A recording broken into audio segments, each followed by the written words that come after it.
ఇంగ్లాండ్లోని ఆక్సిటెక్ అనే Biotech company 75 లక్షల కృత్రిమ దోమలను తయారు చేస్తున్నారు. ఈ కృత్రిమ దోమల ద్వారా దోమల సంఖ్య తగ్గించడం ముఖ్య ఉద్దేశం. ఇవి చూడడానికి మామూలు దోమల్లాగానే ఉంటాయి. ఇవి జన్యుపరంగా మార్చబడిన మగ దోమలు. వీటిని సహజ దోమలతో కలిసిపోవడానికి వదిలేస్తారు. ఈ మగదోమలతో సంపర్కం చెందిన ఆడదోమల గుడ్లు పిల్లలు కావు. దీని వలన కొత్త దోమలు పుట్టవు. దీంతో కొంతకాలానికే దోమల జనాభా నెమ్మదిగా తగ్గుతుంది.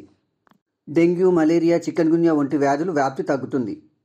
ఈ దోమలు మనుషులకు ఎటువంటి హాని చేయవు. వీటి వలన పర్యావరణానికి ఎలాంటి ముప్పు లేదు. 2011 బ్రెజిల్లో ఒక్కోటి 50 లక్షల దోమలను వదిలిపెట్టి సక్సెస్ అయ్యారు. తర్వాత 2021లో అమెరికా ఫ్లోరిడాలో 75 లక్షల దోమల్ని వదిలేసి సక్సెస్ అయ్యారు. ఇప్పటి వరకు మన దేశంలో ఈ దోమలతో ప్రయోగం చేయలేదు.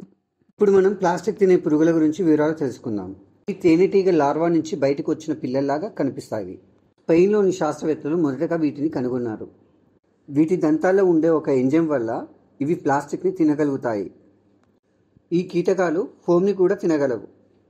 వీటి అరుదైన జీర్ణ వ్యవస్థ ప్లాస్టిక్ని తిని అరిగించుకొని శక్తిగా మార్చగలడం శాస్త్రీయంగా నిరూపితమైంది.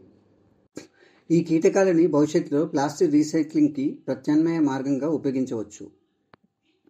దీని వలన భారీ మొత్తంలో ప్లాస్టిక్ వ్యర్థాలను తగ్గించవచ్చు. పర్యావరణాన్ని కూడా రక్షించవచ్చు. ప్లాస్టిక్ భూమిలో కలవడానికి 10 నుంచి 1000 సంవత్సరాల సమయం తీసుకుంటుంది. ప్రపంచం మొత్తం కలిపి ఒక్కరోజుకు 30 నుండి 40 లక్షల టన్నుల ప్లాస్టిక్ వ్యర్థం ఉత్పత్తి అవుతుంది. ఈ ప్రయోగం అతి త్వరగా సక్సెస్ అవ్వాలని మనమందరం కోరుకుందాం. దీనివల్ల మన భూమికి ఎంతో మేలు జరుగుతుంది.